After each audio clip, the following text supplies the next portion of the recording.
Have you ever wondered how communion breads are made? Join us as we take an exclusive look into the process with the Redemptoristine Nuns in Dublin.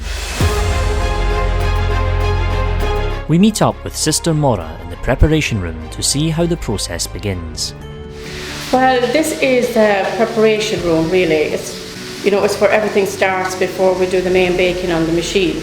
So in here we have to balance the mixture of, say, water and the flour, which through compliance with canon law, it has to be no additives in it. So when we have the mixture ready and we know we have the right measurements of everything, we can start the procedure. So we have the big mixing bowl, we blend in the flour and the water together, and in some way, because we are monastic, this is very important work for us and very much in line with our monastic life and what we believe, our theology, if you want to say it.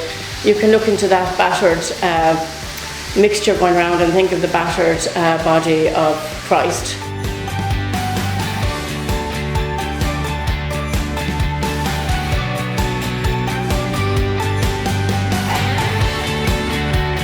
It doesn't just begin on the altar. It's in here we're preparing the lamb. You go back in the Old Testament, the lamb for the sacrifice. So right here is where it's been prepared with the work of human hands. That is mentioned then in the liturgy of the Eucharist. The mix is then transferred to the baking room.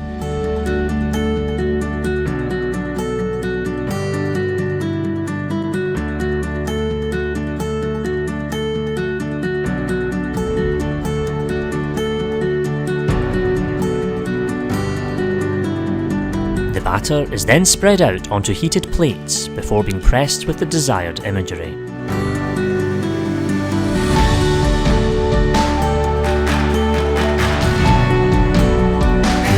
The machine bakes the bread and is removed in flat rectangular sheets. These are then taken to what is known as the damper to prepare them for cutting. This is what we prepare to put in the dampers. They're trays of mass and plain, and we put them into the damper and they're done for 24 hours and we cook them the following day. The sisters cut the breads into different shapes and sizes depending on what is needed.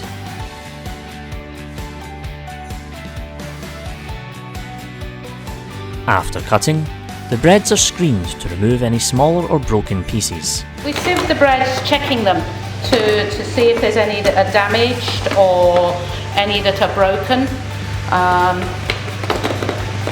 and just to check that they're all okay before they're then weighed and put into boxes and for sending out. So I'm just packing a box 1,100 large to go out in the post today.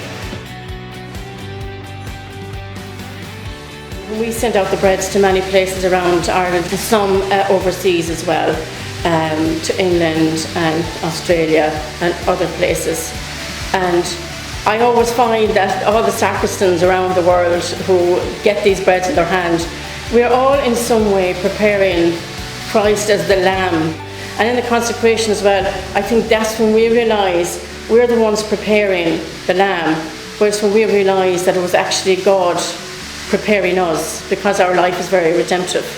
So he was preparing us from here at this moment to prepare his body.